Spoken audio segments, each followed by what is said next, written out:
Est-ce que ça voudrait dire que l'Algérie se positionnerait aujourd'hui comme un hub du commerce africain? Plus que ça, l'Algérie se positionne dans une géoéconomie stratégique. Et Mehdi me tend la perche, effectivement, parce que je voulais évoquer la tendance mondiale, et notamment occidentale, et plus précisément européenne. Nous avons des intégrateurs, pour en citer qu'un seul, Valeo, qui connaissent des crises latentes, des crises aiguës, qui dégraissent d'ailleurs, hein, c'est-à-dire qu'ils subissent des plans sociaux, pour vous dire. Donc l'Algérie s'inscrit dans une équation dans laquelle elle a un ascendant, dans une marge de négociation dans laquelle elle a l'avantage.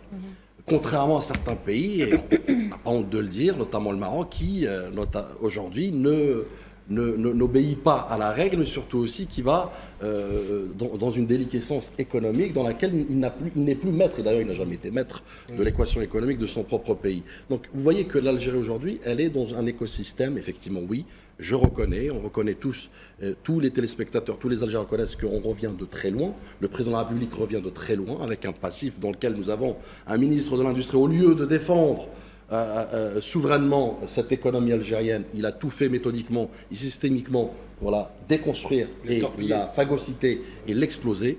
Sauf qu'aujourd'hui, pourquoi on revient de très loin? Puisque au-delà de l'aspect juridique, au-delà de l'aspect légal, au-delà de l'attractivité, la fiscalité incitative et autres, on s'inscrit au-delà de tout ça, c'est qu'on s'inscrit dans une création d'écosystème. L'Algérie ne veut plus que monter des voitures, elle veut créer un écosystème et elle veut être dans un rapport entre parenthèses de force, puisqu'en économie, vous le savez comment ça se passe. Donc, dans un rapport de force dans lequel, d'abord, elle instaure un contexte de coopération win-win, dans lequel, effectivement, il y a ce transfert de technologie, dans lequel, maintenant, les intégrateurs, comme Valeo et autres, vont devoir se soumettre, notamment dans une gradualité de transfert d'expertise et technique et autres. Et d'ailleurs, je me réjouis de voir que même des écoles, notamment techniques locales, sont en projet. Mais juste pour comprendre aussi l'ampleur de ce volume, de ce marché, il faut rappeler aux téléspectateurs que le marché de l'automobile algérien, il est estimé à plus de 400 000 véhicules par an. On prévoit en objectif